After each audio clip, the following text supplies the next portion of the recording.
Yes, children. Today we shall start with question number 5 of exercise 3.2, playing with numbers. The fifth question is write the greatest prime number between 1 and 10. So first let us write the prime numbers between 1 and 10. Prime numbers between 1 and 10 are 2, 3, 5, 7. Okay, these are the prime numbers between 1 and 10. Now what do you see? Which is the greatest among this? 7 is the greatest. So our answer is the greatest prime number between 1 and 10 is 7. So greatest prime number between 1 and 10 is 7. Alright. Now the sixth question is express the following as the sum of two odd primes. These are given to us 4 numbers. We have to express these numbers as the sum of two odd primes. Okay. The biggest number is 44. So let us write down all the prime numbers till say 50. So I am writing the prime numbers till 50. Okay. This is 2, 3, 5, 7, 11, 13, 17, 19, 23, 29, 31, 37, 41, 43, 47, 53s. Okay. So now we have to write 44 as the sum of two odd primes.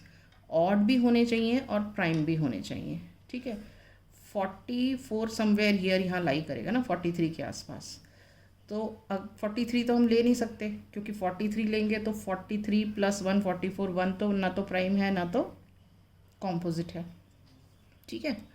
तो अगर हम 41 लेते हैं तो 42 43 44 मतलब 3 हो गए.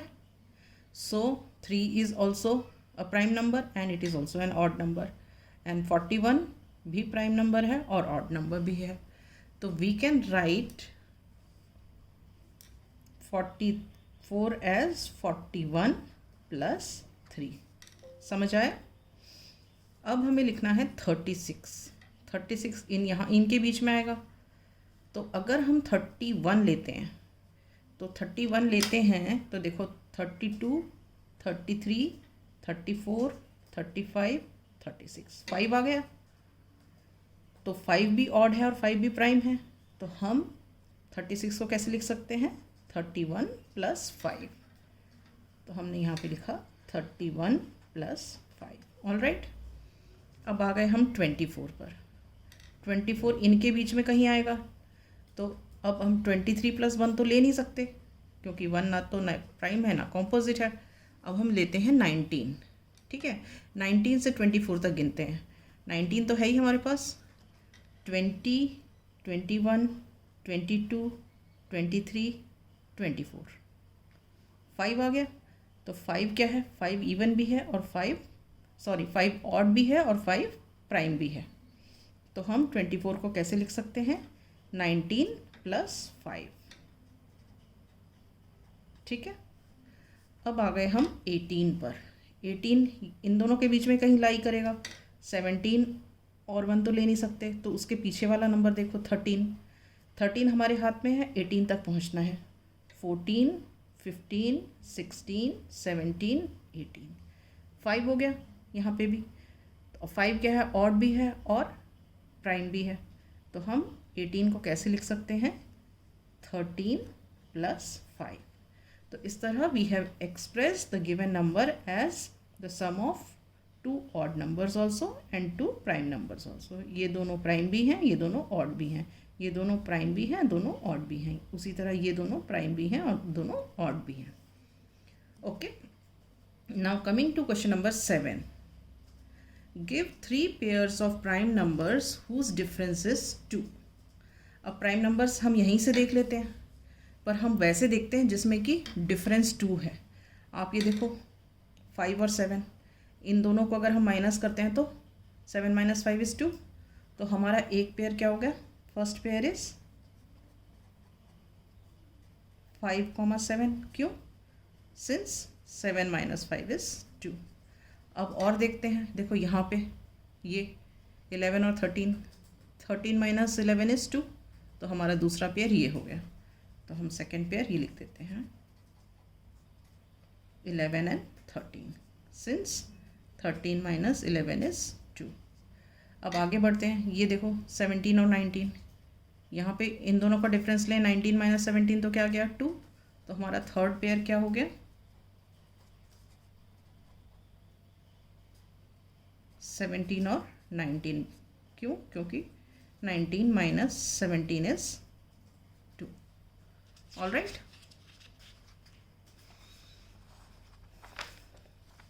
अब आ जाते हैं हम नेक्स्ट क्वेश्चन पे, question number 8। In question number 8, which of the following are prime numbers. ठीक है, तो हमने यहाँ क्या लिस्ट कर रखा है नंबर्स को,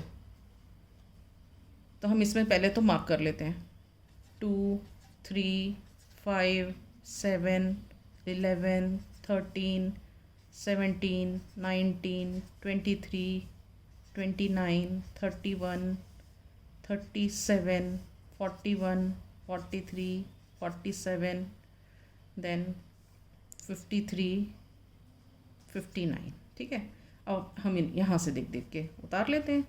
अब 23 देखो, 23 क्या है? सर्कल्ड है, इट इज़ प्राइम। 51 देखो, कहाँ है 51? ये सर्कल नहीं है, इसका मतलब ये प्राइम नहीं है, तो इसको हम लिखेंगे नॉट प्राइम। नॉट प्राइम का मतलब क्या हुआ? कॉम्पोजिट नंबर है।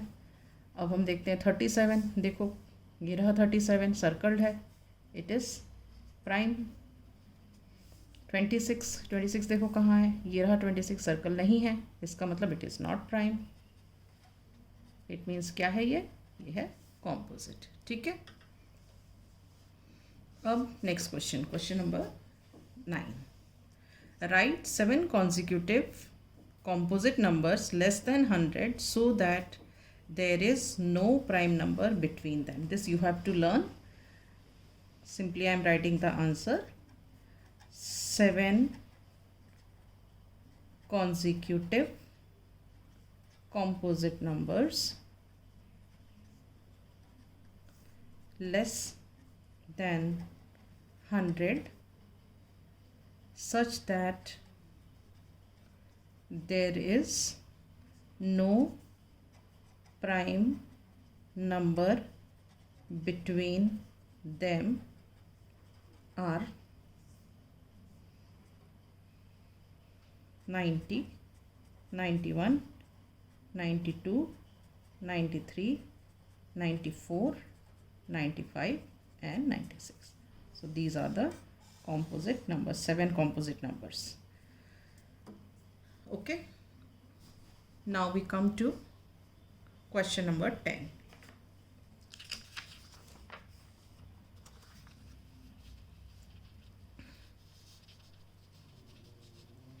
The question: express each of the following as the sum of 3 odd primes.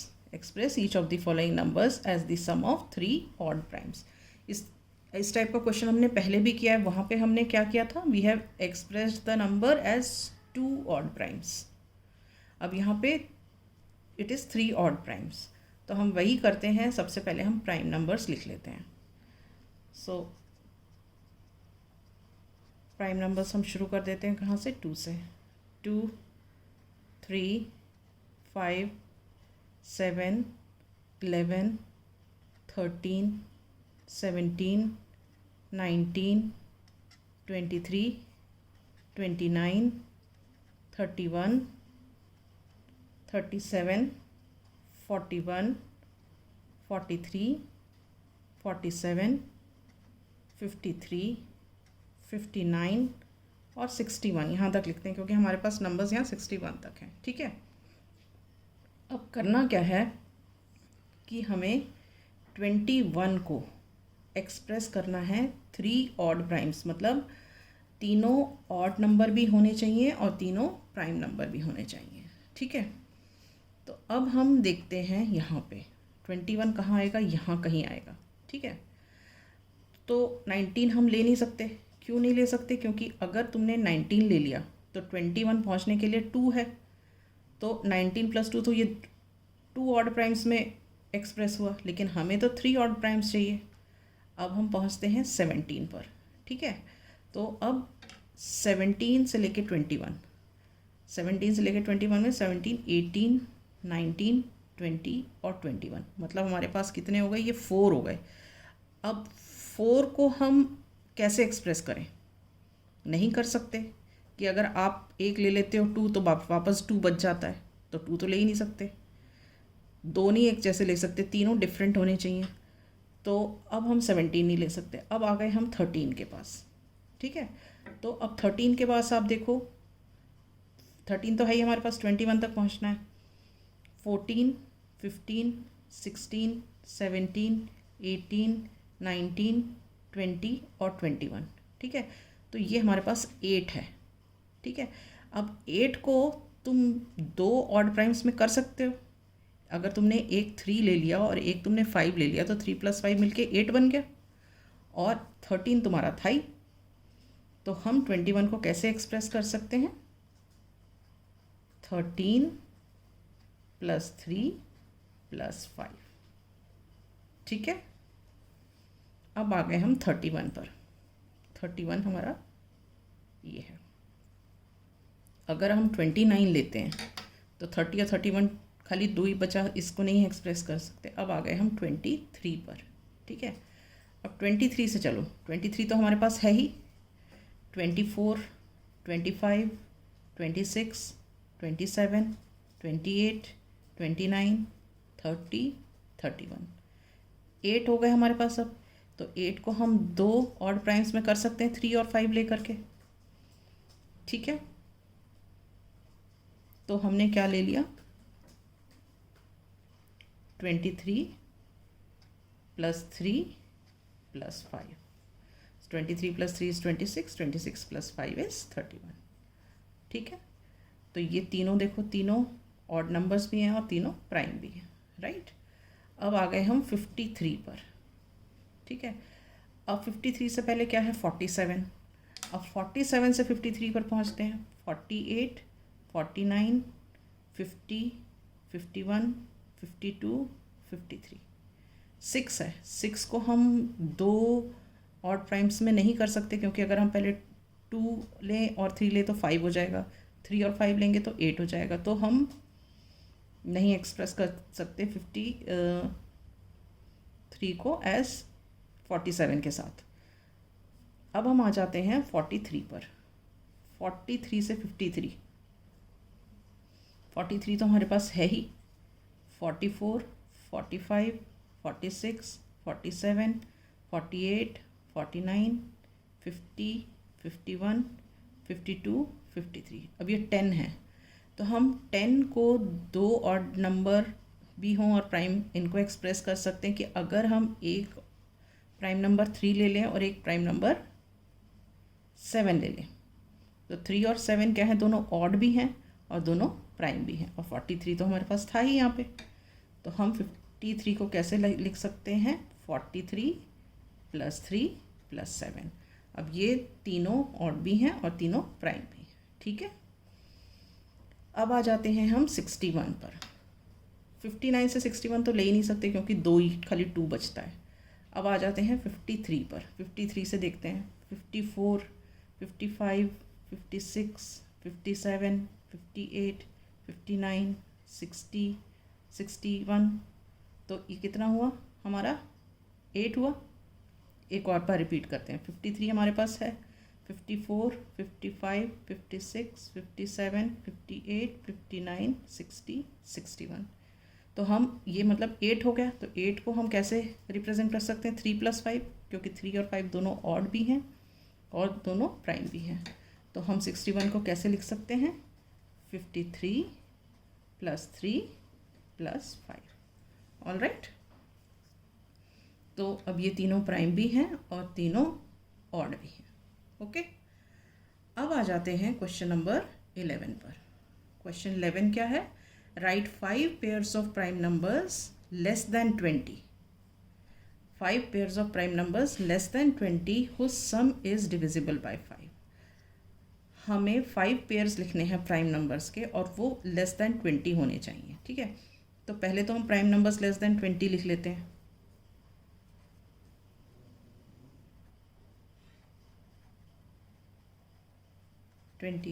वो क्या है?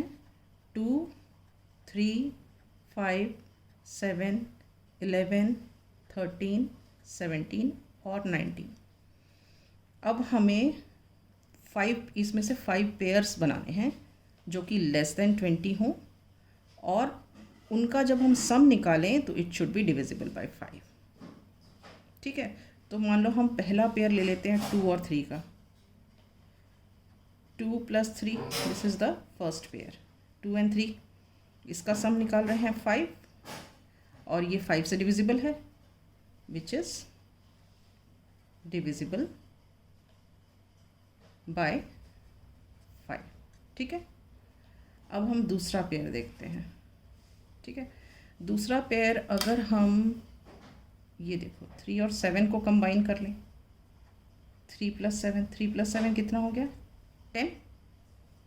10 इज डिविजिबल बाय 5।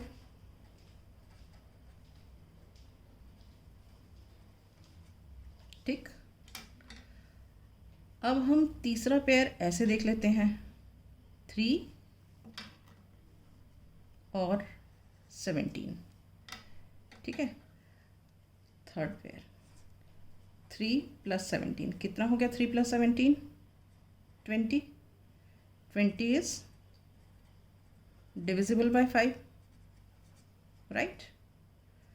अब हम नेक्स्ट पेयर देख लेते हैं 7 और 13।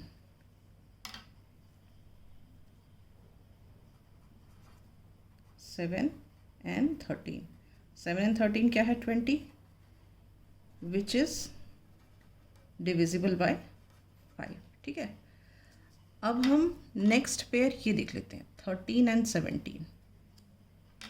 ठीक है, सो 13 + 17 is what? 30, again which is divisible by 5। ठीक है, so we have taken out 5 pairs of numbers which are, all these numbers are less than 20, and when we take their sum is divisible by 5. All right, now we come to question number 12. Question number 12 is fill in the blanks. The number which has only 2 factors, वो कौन सा number होता है जिसके खाली 2 factors होते हैं? 2 factors मतलब 1 and the number itself, they are called prime numbers. ठीक है, second is a number which has more than 2 factors. More than 2 factors किसके होते हैं? कॉम्पोजिट नंबर्स के। So the answer here is composite numbers. ठीक है, okay. अब 1 के बारे में हम क्या जानते हैं? 1 न तो प्राइम है न तो composite, so we write 1 is neither prime nor composite. ठीक है, और ऐसा क्यों है कि 1 is neither prime nor composite? क्योंकि अब प्राइम होने के लिए 2 फैक्टर्स होने चाहिए जो इसके पास नहीं है, खाली अकेला है। कॉम्पोजिट के लिए मोर देन 2 होने चाहिए तो वो उसके पास नहीं है, सो इसलिए 1 is neither prime nor composite. Smallest prime number क्या है हमारा? 2। Then smallest even prime number क्या है? वो भी हमारा है 2। All right, so with this we finish this exercise. We shall start with the new concept from next time.